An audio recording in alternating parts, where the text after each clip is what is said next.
Deuxième exercice, enfin un problème plutôt de ce concours blanc, un problème issu donc toujours de HEC ESCP, mais 2011 cette fois. Donc un problème qui part sur une histoire d'intégrale, et puis forcément avec des probas qui arrivent. Il y a des questions qui sont faciles, mais il n'y a pas une gradation en fait dans la difficulté. Vous avez des questions simples, puis des questions difficiles, après on revient sur de la question simple. Bref, il faut bien tout lire pour avancer, et on se rend compte quand même que quand on est bloqué, on peut retrouver des questions simples un petit peu plus loin. Vous avez des questions qui sont vraiment faciles, mais qui sont calculatoires, donc qui sont un petit peu agaçantes à faire, mais bon, il faut les faire quand même, parce que évidemment, ça ramène des points. Donc, de quoi s'agit-il? Au départ, on nous donne, comme toujours, quelques notations. F est une fonction définie continue sur un ensemble, un segment x moins alpha x plus alpha, valeur réelle. Pour un réel h compris entre 0 et alpha, on pose Sx de h égale 1 sur 2h intégrale de moins h de f de x plus t dt. Gx de h, c'est 3 sur 2h cube intégrale de tf de x plus t dt, toujours entre moins h et h. Et sous réserve d'existence, s de x, c'est la limite de sx de h, g de x, la limite de gx de h, le tout quand h tend vers 0. L'objet du problème est l'étude d'une généralisation de la notion de dérivée d'une fonction à partir de fonctions définies par des intégrales. La partie 3 est indépendante de la partie 2 et la partie 2 est largement indépendante de la partie 1. Donc vous voyez, quand on lit tout, on a quand même des informations sur ce qu'on attend de nous, et on a des infos sur les indépendances des parties. Bon. La généralisation de la notion de dérivée, c'est quand même des maths de haute volée, mais c'est quand même souvent le cas dans les épreuves HEC. Donc on va s'intéresser à la première partie. On va voir ce qu'on nous demande. Donc d'abord, on nous demande, première question, de calculer 1, 2, 3, 4 intégrales. Bon, allons-y. Il n'y a pas de difficulté. C'est un peu agaçant.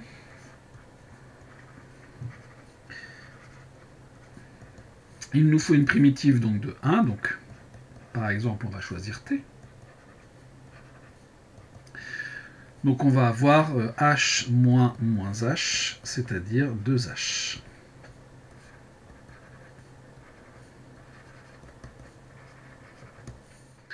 Ça a pris à peu près 4 secondes à calculer. Mais bon, pas de difficulté. La deuxième, entre moins h et h toujours, 2x plus t dt. Donc il nous faut toujours une primitive, donc on va avoir xt plus t carré sur 2, que je vais intégrer entre moins h et h.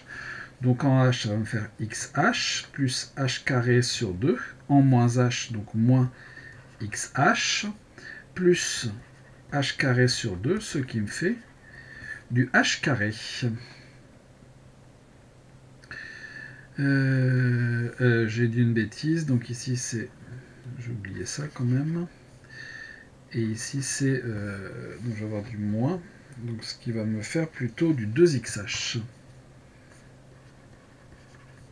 Donc l'intégrale de moins h à h de x plus t dt vaut 2xh.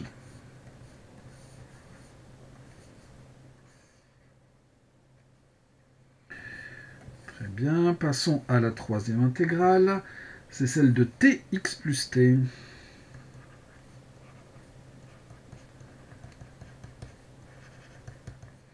Alors il y a plusieurs façons de s'en sortir, mais la plus simple, je pense, c'est de développer.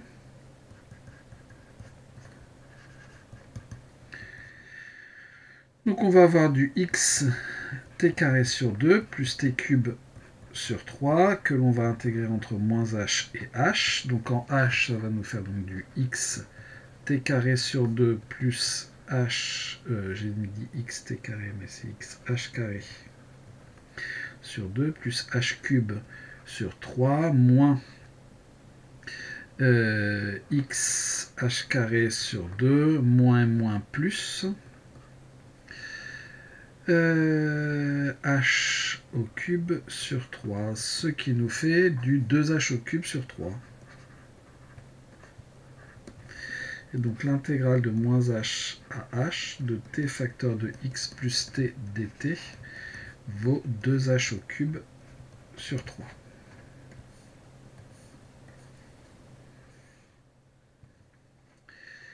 Et une dernière, x plus t au carré.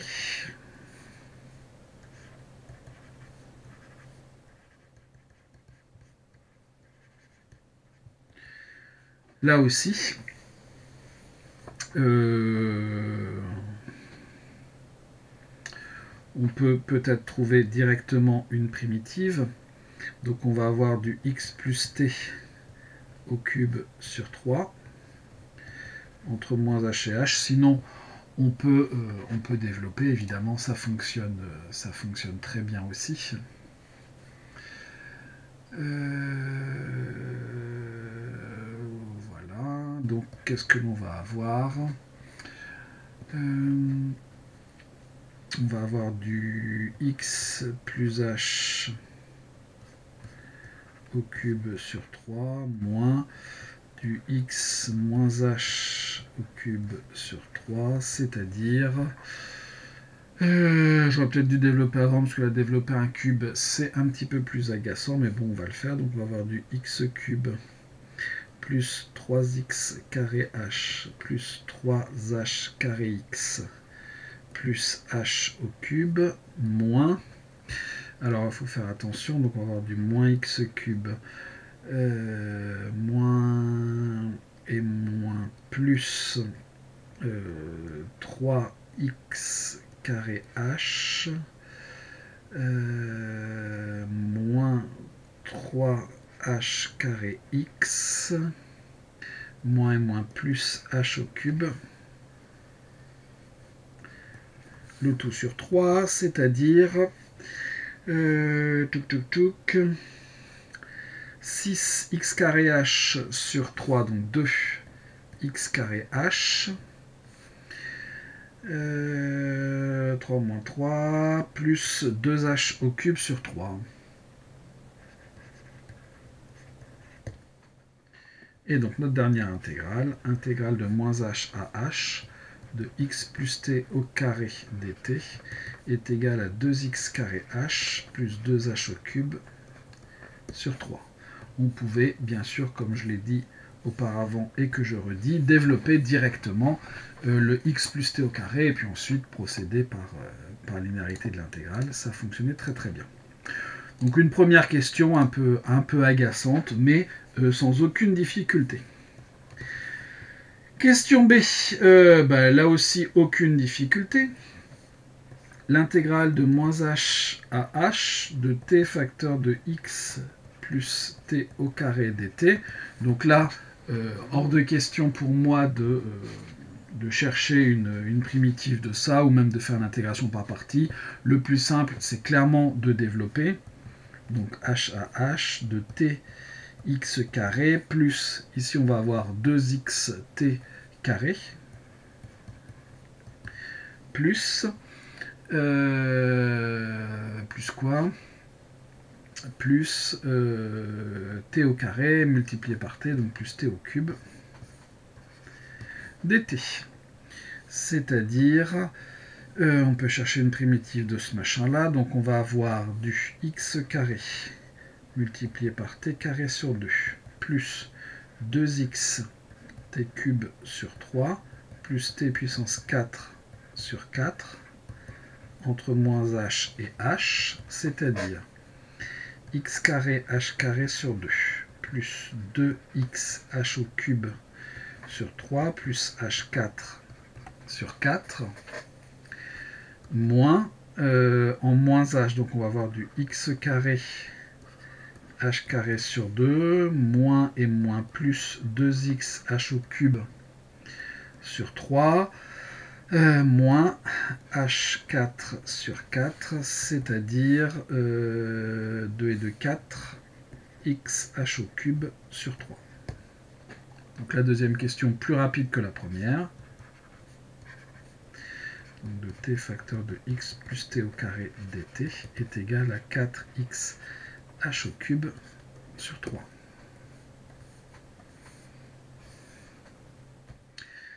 Voilà pour la question 1b. Question 1c. Question 1c. Établir les formules Sx de h égale machin et Gx de h égale machin. Donc Sx de h, qu'est-ce que c'est?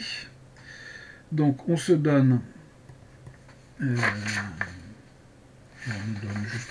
On va écrire Sx de h vaut, d'après l'énoncé, 1 sur 2h, intégrale de moins h à h de f de x plus t dt. Il faut une intégrale de moins 1 à 1. On va faire un petit changement de variable. Posons.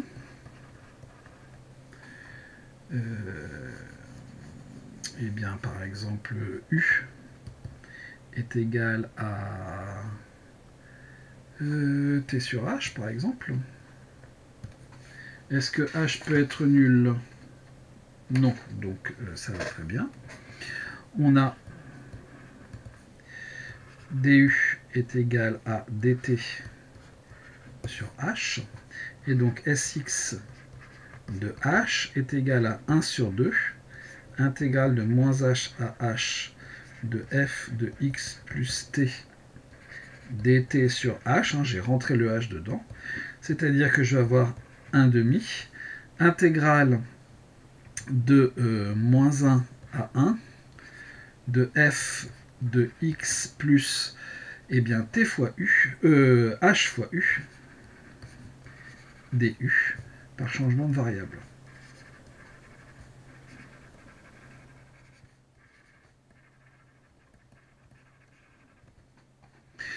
D'où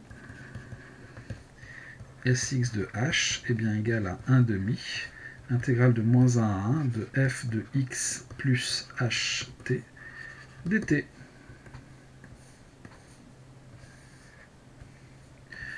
Voilà pour la première partie de cette question. La deuxième, c'est avec g.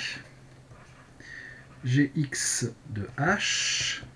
D'après l'énoncé, c'est égal à 3 sur 2h cube, intégrale de moins h à h de t, f de x plus t, dt. Et bien, on va faire la même chose. Pour avoir de moins 1 à 1, on va poser. Posons.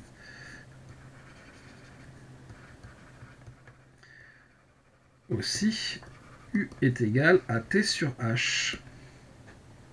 Et donc, je vais rentrer, donc gx de h est égal à 3 sur 2h, intégrale de moins h à h de t sur h, donc ce qui me fera un u, f de x plus h t sur h, plus dt sur multiplié par dt sur h, ce qui nous fait par changement de variable 3 sur 2h. Lorsque t vaut h, u vaut moins 1, enfin bref, de moins 1 à 1, de u, f de x plus h u, du, j'aurais dû faire cette notation au-dessus peut-être, d'où gx de h est bien égal à 3 sur 2h, intégrale de moins 1 à 1 de t f de x plus ht dt. Donc une première question avec du calcul, mais globalement pas vraiment de raisonnement compliqué à mettre en œuvre. Passons à une troisième page et donc à la deuxième question. Dans cette question uniquement, n est un entier naturel donné et j'ai la fonction définie par f de t égale t puissance n. Donc dans cette question-là, uniquement, c'est-à-dire dans 2a, b, c, d. Le reste, on n'utilisera plus cette fonction. Question de A. Soit k un entier naturel, calculez suivant la parité de k la valeur de h puissance k multipliée par 1 moins moins 1 à la puissance k. Bon. Premier cas. K est pair. Dans ce cas-là, on a moins 1 à la puissance k qui vaut 1. D'où, si k est pair, h puissance k, facteur de 1 moins moins 1 puissance k, vaut h, facteur de 1 moins 1, vaut 0. Et voilà, donc on a calculé ça dans le cas où k est pair. Dans le deuxième cas, k impair, on a alors moins 1 puissance k est égal à moins 1. D'où, si k impair, h à la puissance k facteur de 1 moins moins 1 puissance k, 1 moins moins 1, donc qui va être égal à 2, 2h à la puissance k. Là aussi, c'est réglé. Question 2b.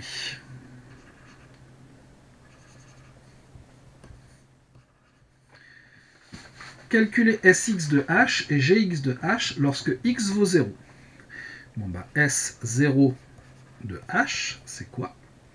C'est 1 demi, intégrale de moins 1 à 1, de ht, f de ht, sachant que f ici c'est t à la puissance n, donc ht à la puissance n dt. Est-ce que c'était bien utile d'écrire ça comme ça? Oui. H puissance n sur 2, intégrale de moins 1 à 1 de t puissance n dt, c'est-à-dire h puissance n sur 2, t puissance n plus 1 sur n plus 1, pris entre moins 1 et 1. Et comme par hasard, ce que l'on a écrit au-dessus va nous aider. C'est-à-dire h puissance n sur 2. Ici, j'ai mis des parenthèses, mais il fallait comprendre, bien sûr, des crochets.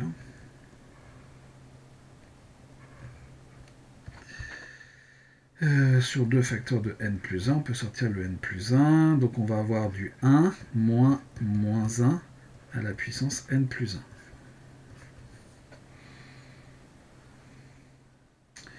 1. Est-ce que... c'est pas tout à fait ce que l'on avait à la question de A, mais presque. Donc on va avoir des choses suivant la parité. Donc si n est pair, dans ce cas-là n plus 1 impair,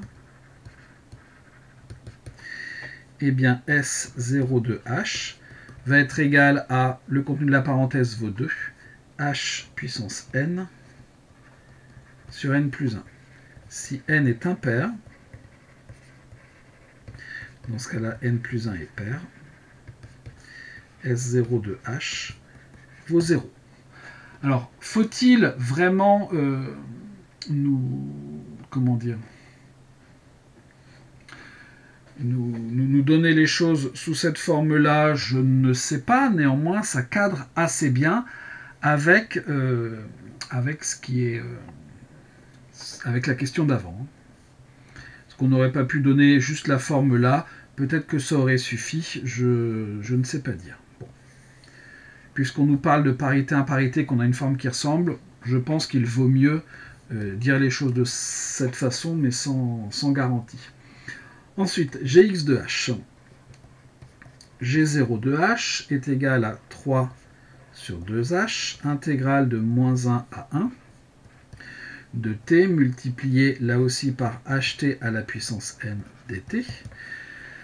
Je vais sortir ce qu'il faut, donc je vais sortir le h à la puissance n, mais il va être divisé ici par h, donc on va avoir 3h à la puissance n-1 sur 2, multiplié par l'intégrale de moins 1 à 1 de t puissance n plus 1 dt, c'est-à-dire 3h puissance n-1 sur 2, t puissance n plus 2 sur n plus 2, que je vais intégrer entre moins 1 et 1, c'est-à-dire 3h puissance n-1 sur 2 facteurs de n plus 2, 1 moins moins 1 à la puissance n plus 2. Là aussi, on va avoir deux cas. Si n est pair, n plus 2 est pair aussi.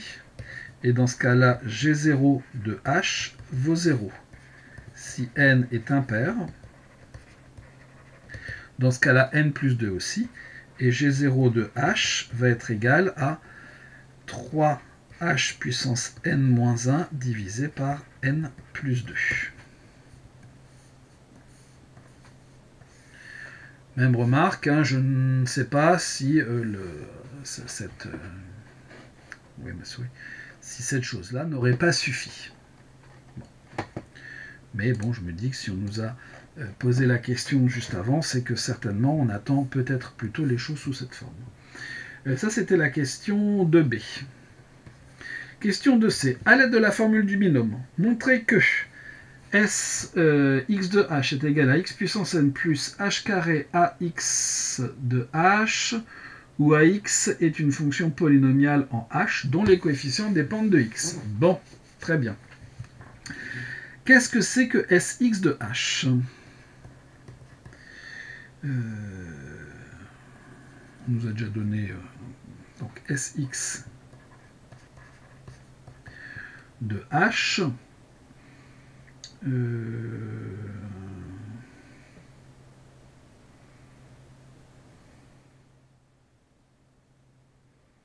On veut quelque chose qui dépend de h, donc à mon avis, on a plus intérêt à utiliser la formule du dessus. Je vous rappelle que pour Sx de h et pour Gx, on a deux formules différentes. Hein. Intégrale de moins 1 à 1 de x plus ht, le tout à la puissance n dt. On me dit d'utiliser la formule du binôme, ce que je vais faire. Donc je vais avoir 1 demi. Intégrale de moins 1 à 1 de la somme pour k allant de 0 à n, des k parmi n, x puissance k. Alors est-ce que j'ai intérêt à faire les choses dans cet ordre-là? On me dit qu'on veut du x puissance n, donc je vais plutôt faire du ht à la puissance k. Et est-ce que ça change beaucoup les choses? Bon. Mais bon, bref. X à la puissance n moins k dt.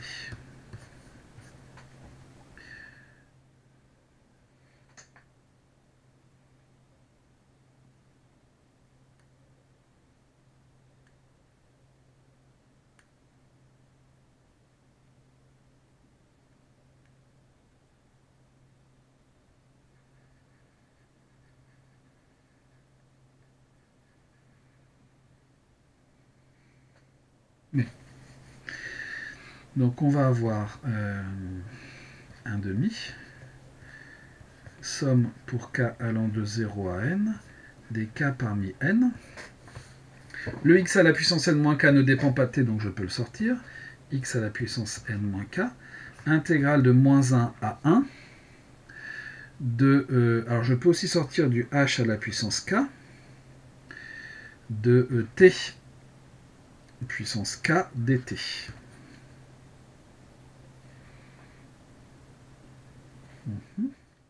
C'est-à-dire 1 demi, somme pour k allant de 0 à n, des k parmi n, x à la puissance n moins k, h à la puissance k, t puissance k plus 1 sur k plus 1, que je vais évaluer entre moins 1 et 1. C'est-à-dire 1 demi, somme pour k allant de 0 à n, des k parmi n, x à la puissance n moins k, h à la puissance k, je vais diviser ça par k plus 1, 1 moins moins 1 à la puissance k plus 1. Et donc en réécrivant les choses morceau par morceau, c'est-à-dire en sortant la puissance n de tout ça.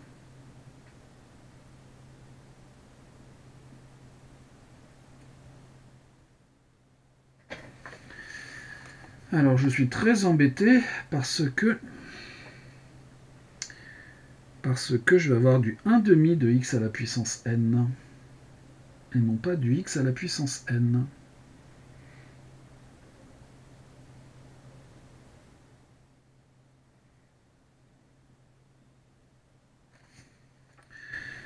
Donc je vais avoir du 1/2 de en k égale 0. J'ai donc du x à la puissance n multiplié par... Non, je vais pas avoir ça, ça va fonctionner. Pour k égale 0, ici j'ai du h à la puissance 0, donc qui vaut 1 sur 1, et ici j'ai donc multiplié par 2, plus le reste. La somme pour k allant de 1 à n, et on doit voir des choses où je peux mettre h carré en facteur.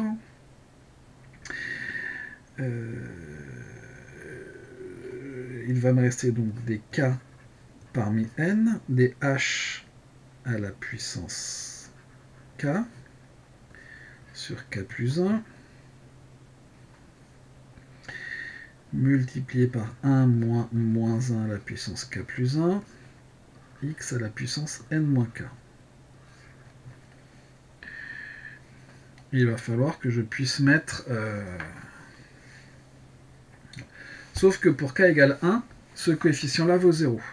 Donc si je développe, je vais avoir du x à la puissance n plus 1/2, somme pour k allant de 2 à n, des k parmi n, h à la puissance k sur k plus 1, 1 moins 1 à la puissance k plus 1, x à la puissance n moins k, car pour k égale 1, 1 moins 1 puissance k plus 1 vaut 0. Et donc j'ai quoi? J'ai x à la puissance n plus 1/2. On peut faire un changement d'indice. La somme pour i allant de 0 à n-2, donc en posant i est égal à k-2. Donc i plus 2 parmi n, h puissance i plus 2 sur i plus 3, 1 moins 1 à la puissance i plus 3, x puissance n moins... donc, k c'est i plus 2, i moins 3, i moins 2.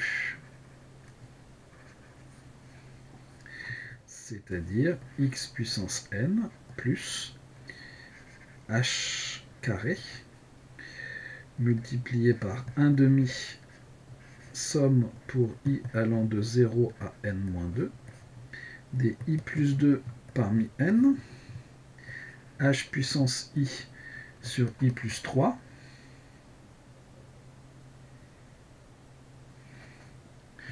je vais noter ça, je mettrai le h puissance i à part, donc des 1 moins 1 puissance i plus 3 sur i plus 3, x puissance n moins i moins 2 multiplié par h puissance i.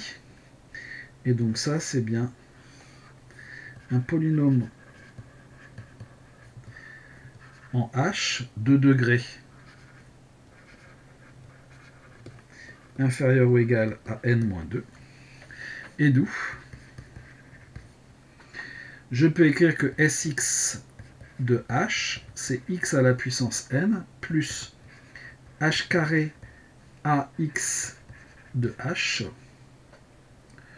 où ax est un polynôme en h 2 degrés inférieur ou égal à n-2. Je ne sais pas, peut-être que son degré est encore plus faible, j'en sais rien, mais au maximum n-2. Voilà pour cette question qui se fait, qui est calculatoire, un peu pénible, mais qui se fait. Et il faut faire la même chose pour Gx. Évidemment, si on était très fainéant, j'écrirais de même pour Gx, mais on va le faire. Gx de h, c'est quoi? C'est 3 sur 2h, intégrale de moins 1 à 1, de t, facteur de x plus ht à la puissance n dt. Bon, ben là aussi, on va appliquer notre binôme de Newton préféré. Donc, on va avoir du 3 sur 2h, intégrale de moins 1 à 1, de la somme pour k, alors de t multiplié par la somme, pour k allant de 0 à n, d, k parmi n. Qu'est-ce que l'on veut? C'est x que l'on veut sortir, donc on va faire pareil. Des k parmi n, ht à la puissance k, x à la puissance n-k, dt. C'est bien ça. Donc on va avoir du 3 sur 2h. Je peux rentrer mon t dedans. Intégrale de moins 1 à 1 de la somme pour k allant de 0 à n des k parmi n, h puissance k, t puissance k plus 1, x puissance n-k dt, c'est-à-dire du 3 sur 2h. Je vais sortir ma somme. Somme pour k allant de 0 à n, des k parmi n, h puissance k, x puissance n-k, intégrale de moins 1 à 1 de t puissance k plus 1 dt, c'est-à-dire 3 sur 2h. Somme pour k allant de 0 à n, des k parmi n, h à la puissance k, x à la puissance n-k. Je vais avoir du t puissance k plus 2 divisé par k plus 2 que je vais intégrer entre moins 1 et 1, c'est-à-dire du 3 sur 2h, somme pour k allant de 0 à n, des k parmi n, h puissance k, x puissance n-k, tout ce petit monde-là sur k plus 2, 1 moins moins 1 à la puissance k plus 2. Tout ça pour ça. Bon. Pour k égale 0, qu'est-ce qui se passe? Pour k égale 0, cette somme-là vaut 0. Pour k égale 0,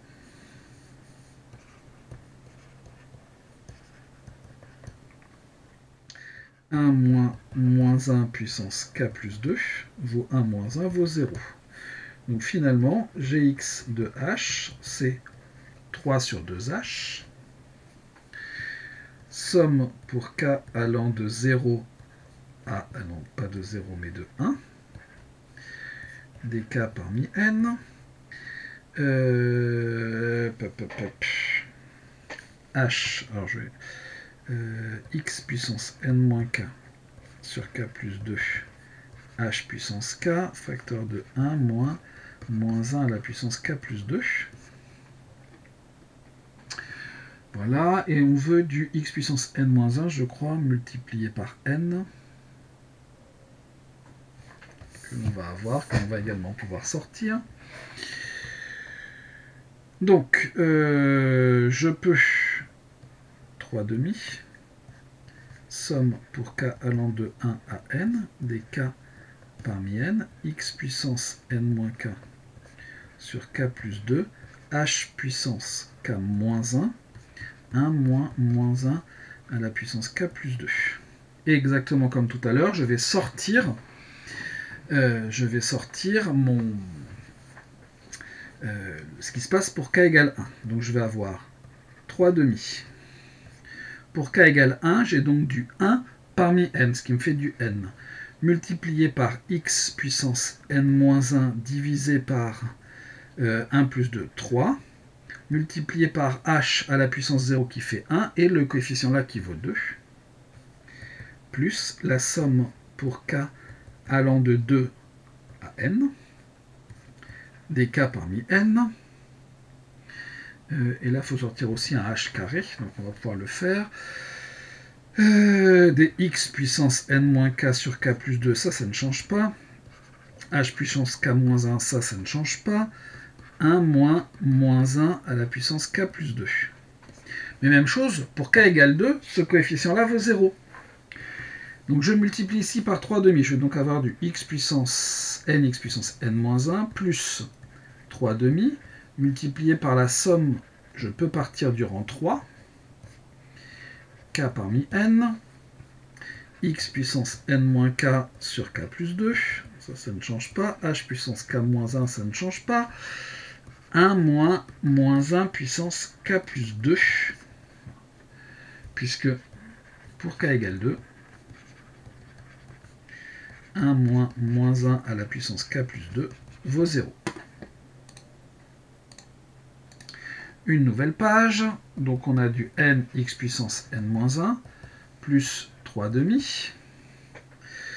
Dans notre somme, je vais pouvoir faire un petit changement d'indice. Je veux je veux sortir du carré, donc je vais poser i égale k plus 3. Donc la somme pour i, k-3 pour i allant de 0 à n-3, des i plus 3 parmi n, x puissance n-k moins 3, moins i moins 3, sur i plus 5, h puissance i moins 3 plus 1, donc plus 2, 1 moins 1 à la puissance i plus 5 en posant i est égal à k plus 3. C'est ça. Et donc on va avoir nx puissance n-1 plus h au carré multiplié par 3 demi, somme pour i allant de 0 à n-3, des i plus 3 parmi n, x puissance n moins i moins 3 sur i plus 5, 1 moins 1 à la puissance i plus 5, le tout facteur de h à la puissance i. Et donc ça, c'est bien un polynôme en h 2 degrés inférieur ou égal à n-3. D'où, encore une question calculatoire, gx de h est égal à nx puissance n-1 plus h carré, bx de h, où bx est un polynôme en h, 2 degrés, inférieur ou égal à n-3.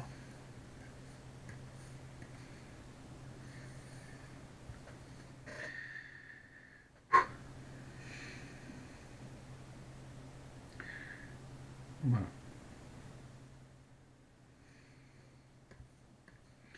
On a terminé cette question, pas très sympathique, mais bon. Question D. En déduire l'existence et l'expression de Sx et de Gx. Sx, lorsqu'elle existe, c'est la limite quand h tend vers 0 de Sx de h. Bon. Donc, S de x, c'est la limite quand h tend vers 0 de Sx de h. Qu'est-ce qui va se passer? Sx de h, c'est quoi? C'est x puissance n plus h carré ax de h. Et donc ça, ici, lorsque h tend vers 0, va tendre vers ax de 0 lorsque h tend vers 0, car ax est continu en 0, en tant que fonction polynomiale.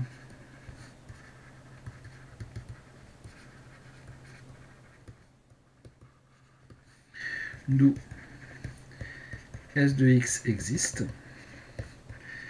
et S de x est égal à x puissance n. J'ai oublié de préciser ici, bien sûr, tend vers 0.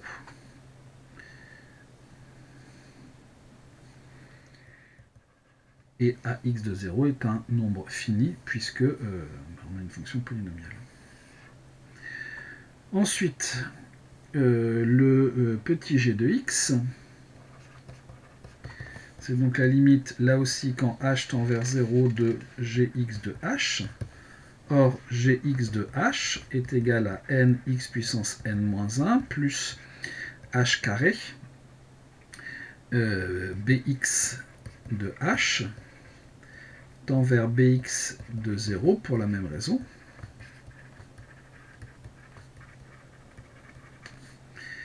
Qui est un réel, tend vers 0, d'où g de x existe, et g de x est égal à n x puissance n-1. Et nous avons terminé la question 2. On va faire la même chose, question 3.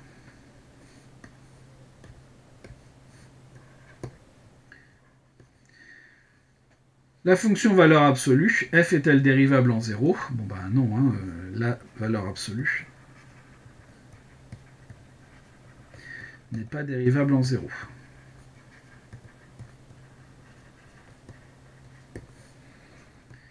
En effet, si j'écris, si je prends un h positif, le taux d'accroissement de ma fonction f en 0 de h vaut valeur absolue de h moins valeur absolue de 0 sur h en fait, c'est-à-dire h sur h vaut 1, tend vers 1.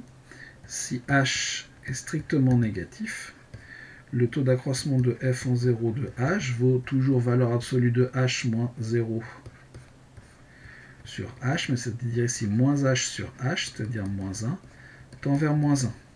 On obtient des valeurs différentes, on obtient des limites différentes à droite et à gauche, des limites, non pas délimitées, mais des limites. À droite et à gauche.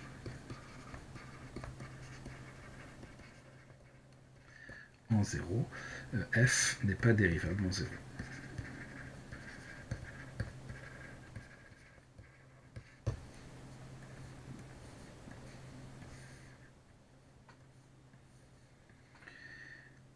Ça, c'est réglé. Question B. Calculer Sx de h et Gx de h pour x égale 0.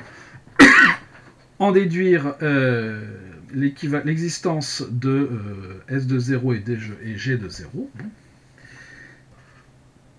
S0 de h, c'est 1 demi. L'intégrale entre moins 1 et 1 de valeur absolue de ht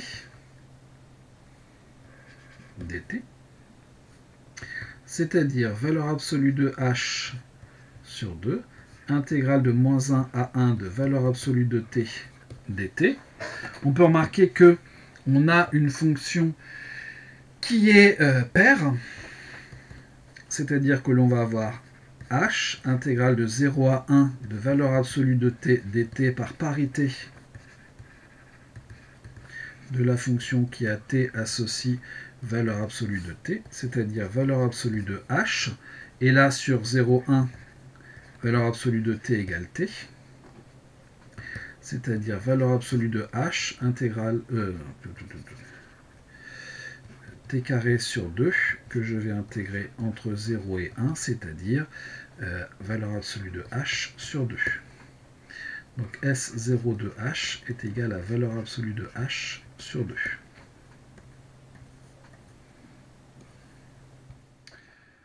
Ça, c'est réglé.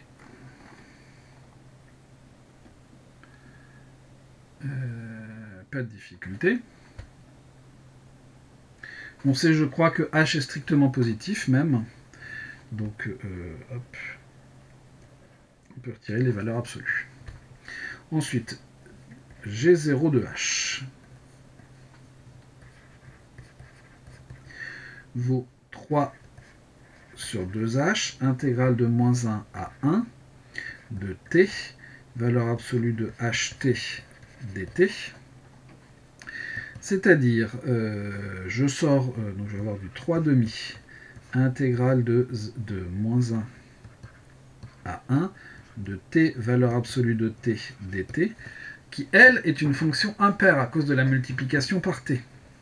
Donc, vaut 0, car la fonction qui a t associe t, valeur absolue de t, est impaire.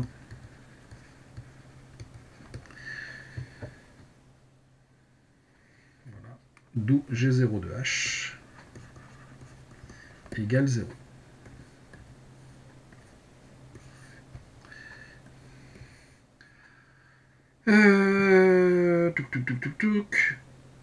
Existence et valeur de S de 0, G de 0. Eh bien, S0 de h qui vaut h sur 2 tend vers 0 lorsque h tend vers 0. Donc S de 0 existe. Et S de 0 égale 0. G0 de h égale 0 tend vers 0. G de 0 existe. Et G de 0 est aussi égal à 0.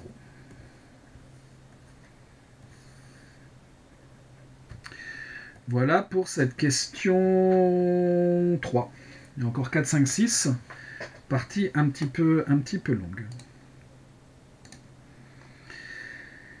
Question 4.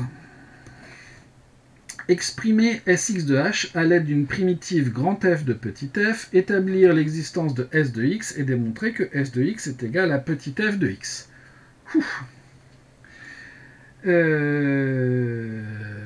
Voilà, donc qu'est-ce que c'est que Sx de h? Là, j'ai du f de x plus ht. Je pense que c'est plus judicieux de revenir à la forme précédente.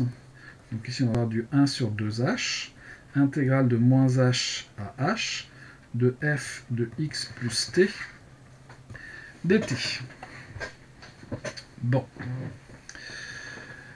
Il nous faut une primitive de petit f de x plus t. Si grand F est une primitive de petit f,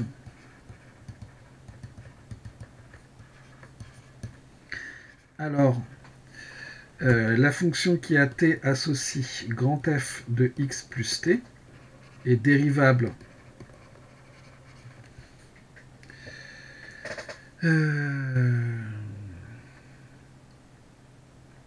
là où x plus t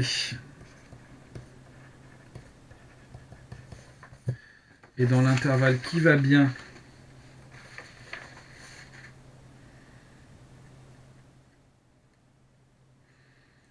il y a un petit peu de flou sur ce x plus t. Dérivable entre moins h et h, d'après ce qui précède. Hein. Et donc f', alors, c'est pas très... Alors, je vais noter ça. Je peux pas l'appeler G, comment je vais l'appeler phi par exemple. Phi' de t vaut t multiplié par f' t, non pardon, 1, multiplié par f' de x plus t, c'est-à-dire f de x plus t. Phi est donc une primitive de petit f.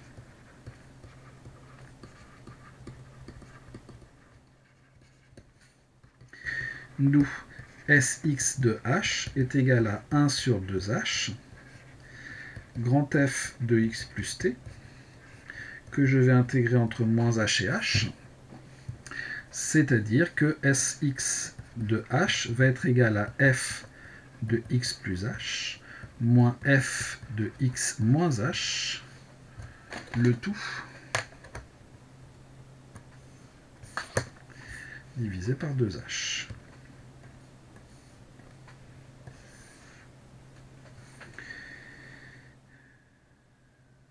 Établir l'existence de Sx et démontrer que.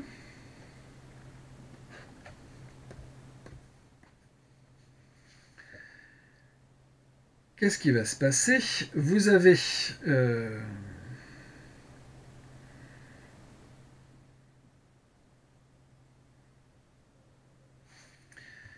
Sx de h, je peux l'écrire comme f de x plus h moins f de x, le tout sur h,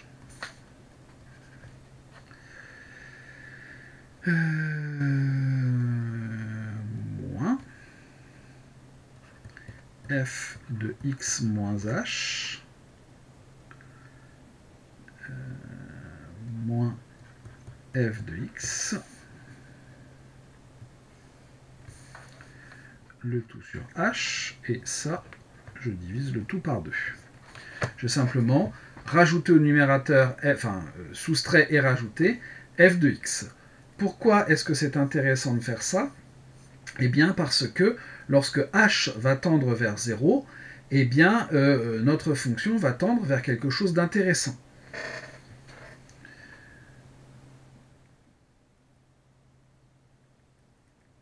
Qu'est-ce qui se passe? Grand F étant dérivable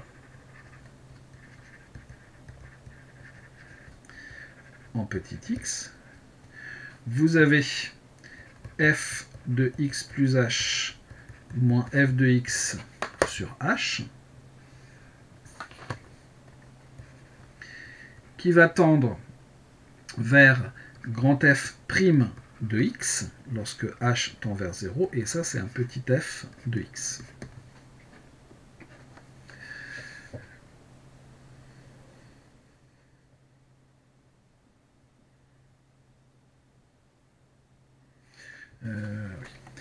De même, vous allez avoir moins f de x moins h, moins f de x, le tout sur h. Alors on a quelque chose qui ressemble, mais le problème, entre guillemets, c'est qu'on a un moins ici. C'est pas très grave, il me suffit d'avoir le même en haut et en bas. Ça va être égal à f de x moins h moins f de x, divisé par moins h. Je peux faire un petit changement d'indice. F de x plus, le h il est bien, mais je vais l'appeler k par exemple, moins f de x, le tout sur k, qui lui aussi, quand k va tendre vers 0, mais c'est qui revient à h tend vers 0, vers f' de x, pour les mêmes raisons, c'est-à-dire petit f de x. D'où Sx de h tend, lorsque h tend vers 0, vers 1 demi de f de x plus f de x, c'est-à-dire f de x. Petit s de x existe, et s de x est égal à f de x.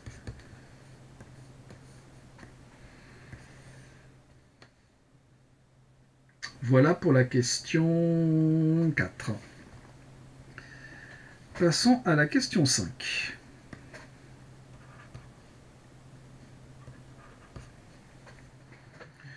On a déjà 8 pages. Question 5a, on suppose dans cette question-là que f est dérivable en petit x de dérivée f' de x. Bon, démontrer l'existence d'une fonction vx définie et continue sur R vérifiant vx de 0 égale 0, tel que pour tout réel, on est f de x plus t égale à f de x plus tf' de x plus t vx de t. Bon. Fx, pas fx, mais f est dérivable en x. Elle admet donc un développement limité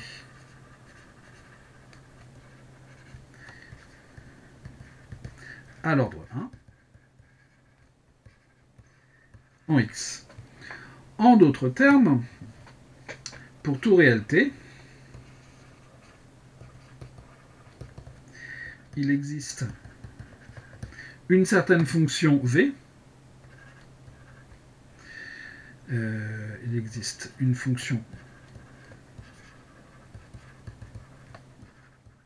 Vx, de limite nulle en 0, telle que pour tout t appartenant à R, alors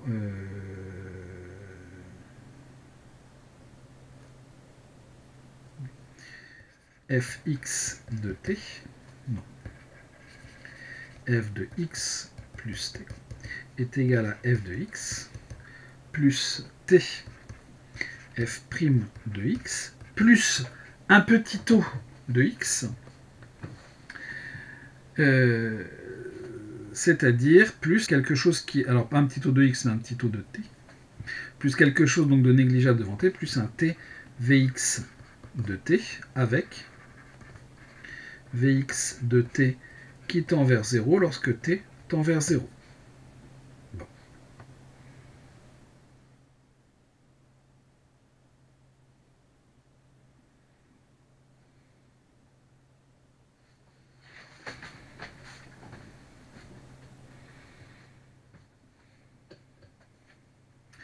Alors la continuité de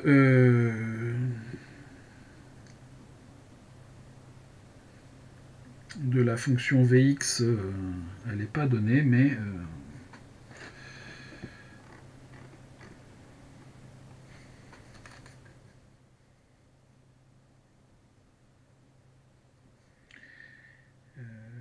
il faut la démontrer. Donc on n'a pas terminé le travail. On a donc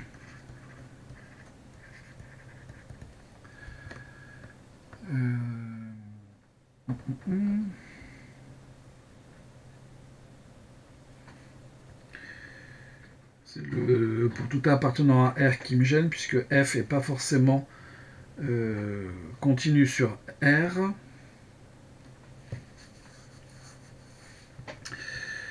Pour tout t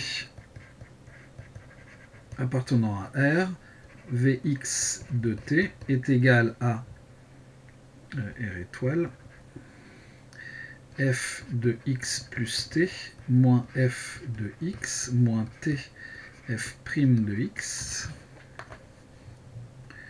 le tout sur t, et Vx de 0 égale 0. Donc Vx est continu sur R étoile en tant que somme et quotient de telle fonction.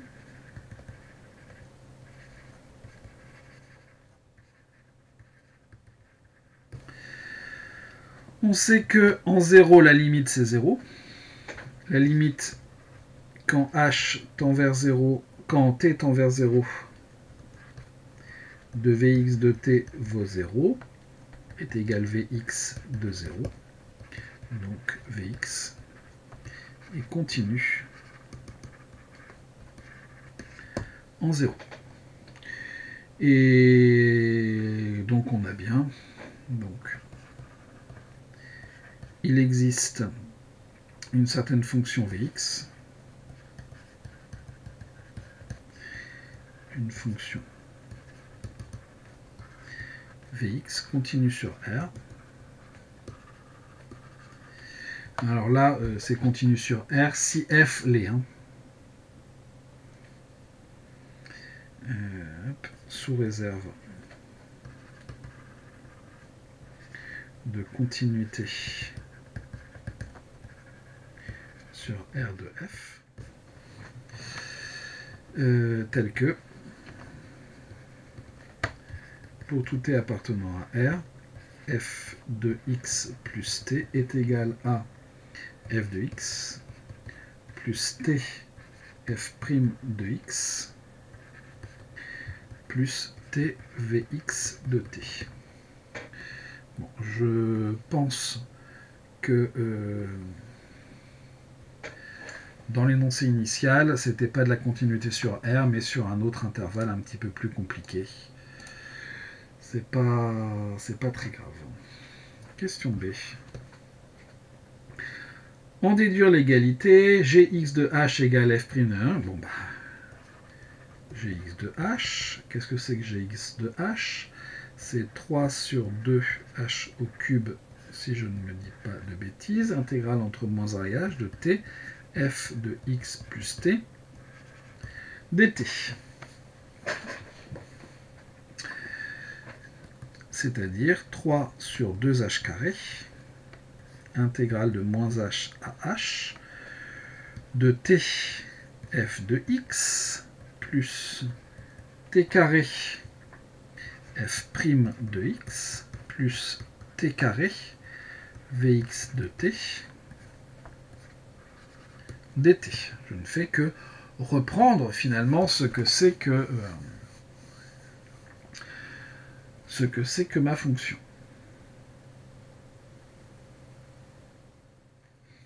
Bon.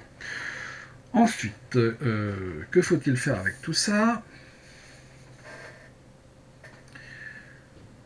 Sortir un f'. Bon. Donc on va avoir du 3 sur 2h carré. Intégrale de moins h à h.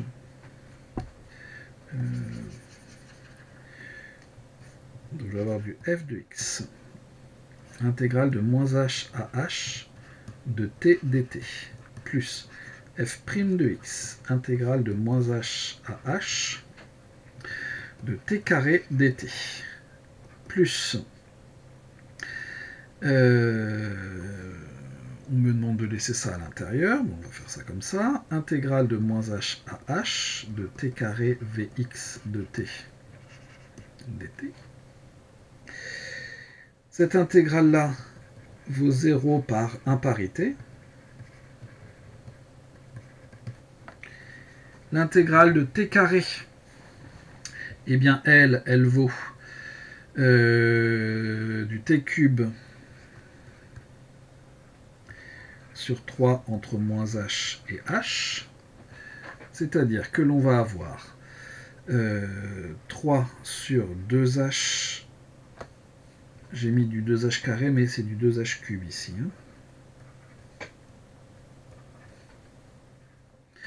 Facteur donc de f' de x multiplié par la fonction étant paire. On a même du 2 fois l'intégrale de 0 à h. Donc du h cube sur 3 multiplié par 2 plus 3 sur 2h cube, intégrale de moins h à h de t carré vx de t dt. 2, 2, 3, 3, h cube, tout se simplifie, d'où ce que l'on veut, à savoir que gx de h est égal à f' de x plus 3 sur 2h cube, intégrale de moins h à h de t carré vx de t dt.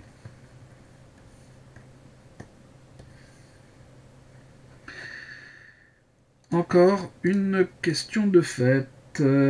Question 3... Non, pas 3, mais 5. « 5c, soit epsilon un réel strictement positif, démontrer qu'il existe un réel delta strictement positif, tel que si h est dans 0 delta, on a le fait que valeur absolue de 3 sur 2h cube, enfin bref, l'intégrale que l'on a trouvée ici, c'est-à-dire celle-là, soit plus petite que epsilon. Bon. Qu'est-ce que l'on a comme information? Eh bien, on sait que Vx de t tend vers 0 lorsque t tend vers 0. C'est la seule information que l'on ait à notre disposition. En d'autres termes, donc, il existe un certain réel delta, même strictement positif, tel que pour tout t plus petit que delta en valeur absolue, pour tout t appartenant à R, valeur absolue de t plus petit que delta, implique que Vx de t est inférieur à epsilon. C'est juste la définition de la convergence avec des epsilon, comme on a pu le voir en cours. Et donc, qu'est-ce que l'on a pour tout h dans l'intervalle 0 delta, alors ouvert en 0, fermé en delta. L'intégrale, alors pourquoi ouvert en ouvert en 0, c'est pour ce 2h3. Donc 3, on va d'abord s'intéresser à l'intégrale. L'intégrale de moins h à h en valeur absolue de t carré Vx de t dt. Elle est inférieure, l'intégrale d'une valeur absolue est plus petite que la valeur absolue de l'intégrale. T carré Vx de t dt, c'est-à-dire plus petit que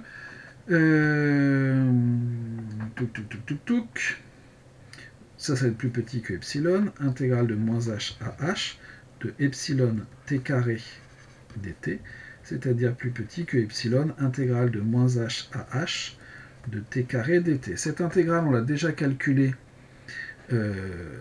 plus tôt ici. On a trouvé 2h³ sur 3. D'où donc ça est égal à 2h³ sur 3. D'où l'intégrale de quoi d'ailleurs? De 3 sur 2h³, intégrale de moins h à h de t carré Vx de t dt est inférieur ou égal à 3 sur 2h³ multiplié par epsilon multiplié par 2h³ sur 3, c'est-à-dire epsilon.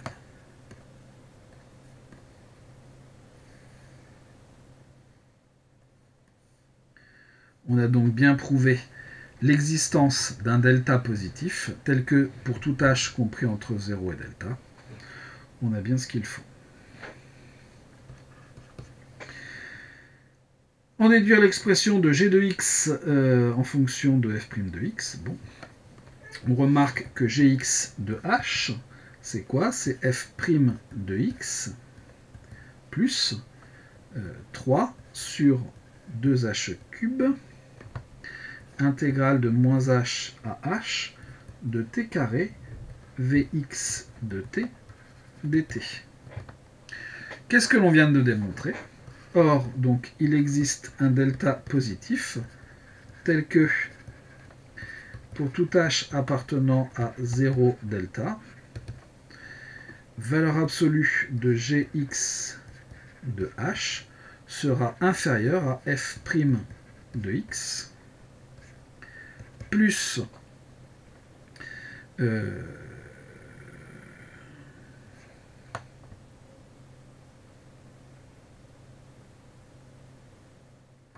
faire les choses autrement, faire les choses de façon un petit peu plus intelligente, moins f' de x égale donc à 3 sur 2h³, intégrale de moins h à h de t carré Vx de t dt, inférieur ou égal à epsilon. Conclusion, la limite quand h tend vers 0 de g de x de h moins f' de x égale à 0. G de x existe et g de x égale f' de x.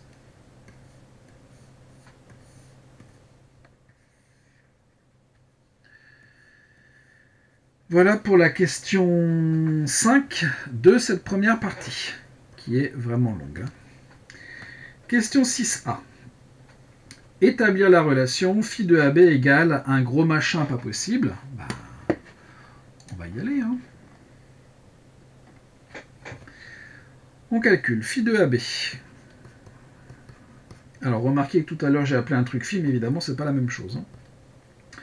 Phi de AB, c'est l'intégrale de moins h à h. de f de x plus t moins b plus at au carré dt. Et bon, il n'y a pas de difficulté, c'est juste un petit peu long à écrire. Donc intégrale de moins h à h, on va développer. Donc on va avoir du f de x plus t au carré, moins 2 fois f de x plus t multiplié par b plus at,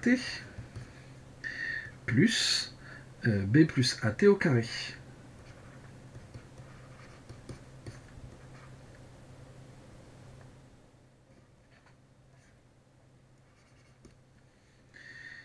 Et on va encore développer ça. Donc on va avoir l'intégrale de moins h à h de f de x plus t, ça on peut rien faire de mieux au carré dt, et de toute façon on en a besoin dans notre question. Ensuite, on va avoir moins 2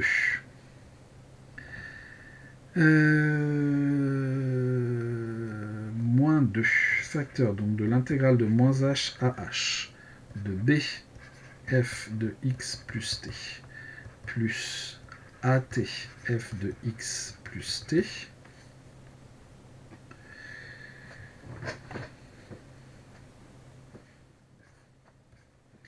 dt plus l'intégrale de moins h à h de b carré plus 2abt plus a carré t carré dt. C'est-à-dire l'intégrale de moins h à h de f de x plus t au carré dt moins 2 fois, alors si je reprends l'ordre, a intégrale de moins h à h de t f de x plus t dt moins 2b intégrale de moins h à h de f de x plus t dt plus, alors on va avoir b carré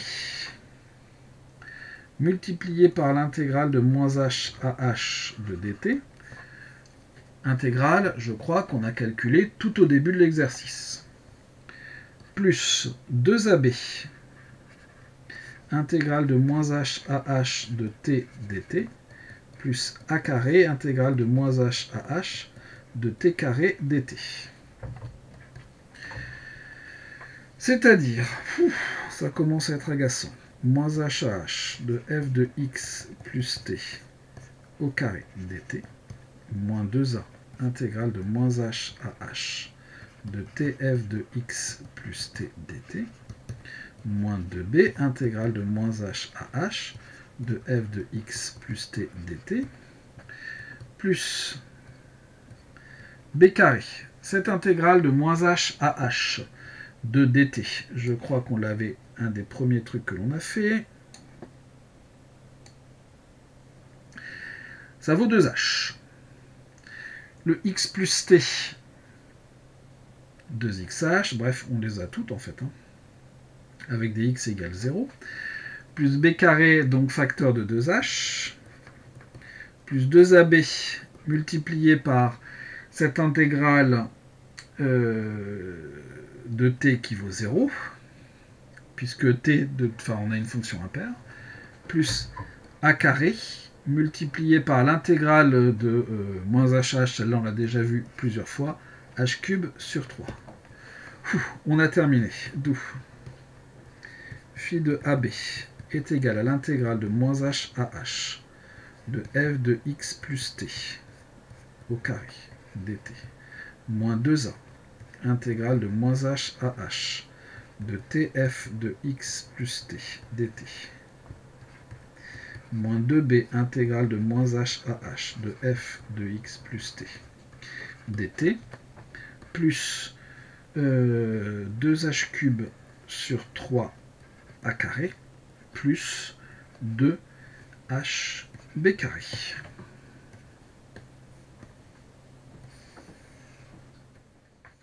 Et on a terminé la question 6a et on a presque fini la partie 1. Question 6b. Démontrer que phi est de classe C2 sur R2 et qu'elle admet un point critique A étoile, B étoile que l'on exprimera en fonction de Sx de H et de Gx de H. Ouh.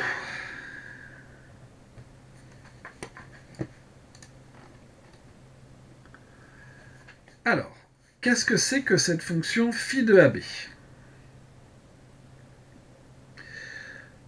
Phi de AB, on a 1, 2, 3, 4, 5 morceaux. Il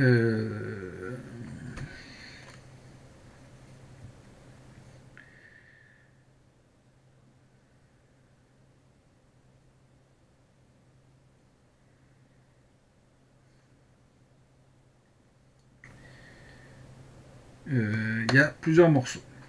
Donc déjà ici, moins h à h de f de x plus t au carré dt est constant en fonction de a et b. Donc de classe C2. Ensuite, vous avez 2a multiplié. Alors,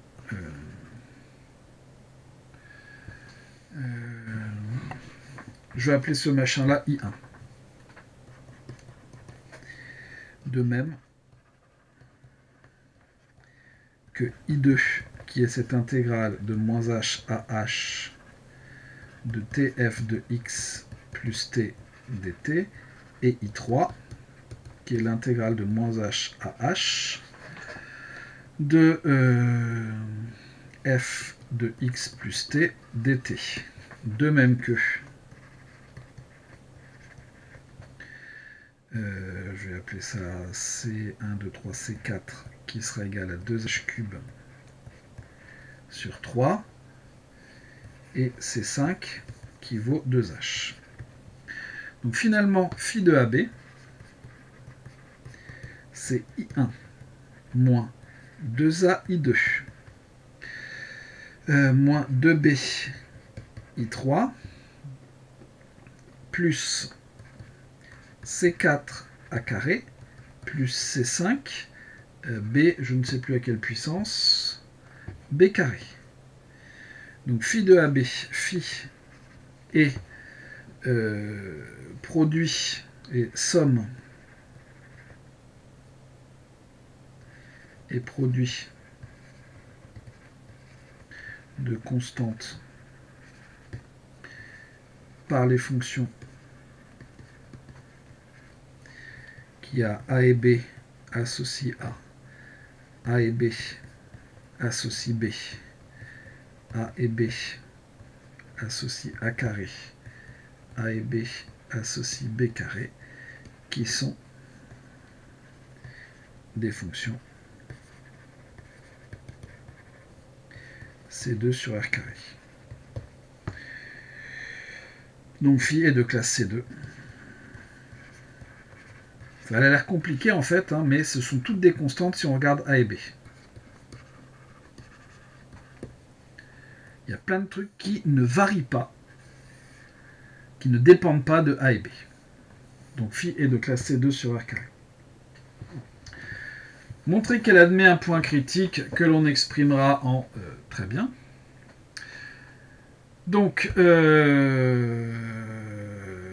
si je regarde D1 phi en A et B, je vais avoir moins 2i2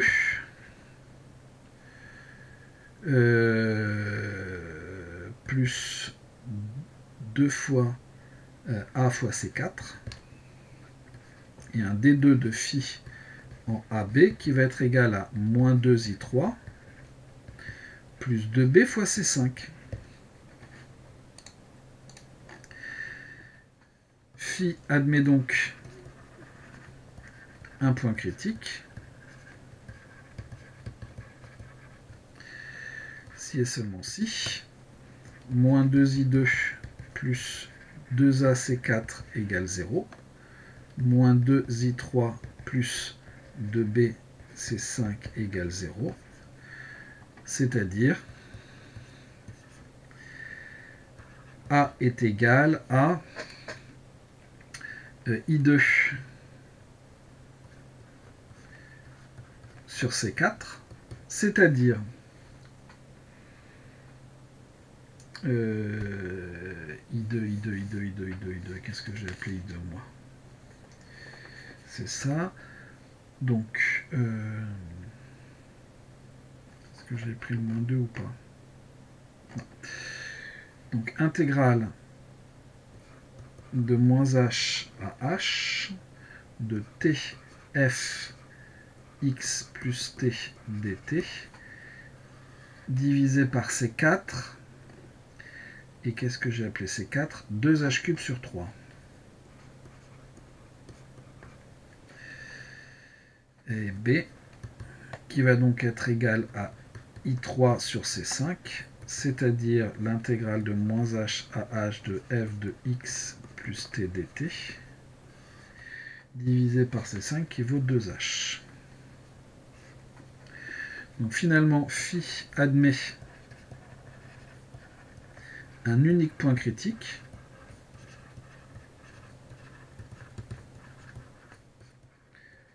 A étoile B étoile avec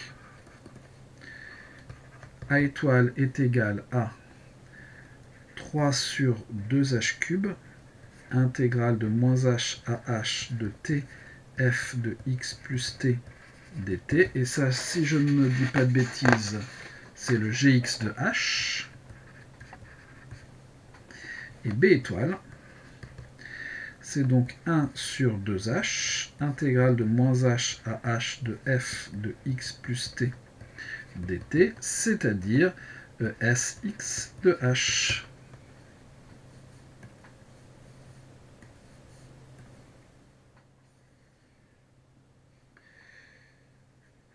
Et on a terminé notre première partie. Ouf.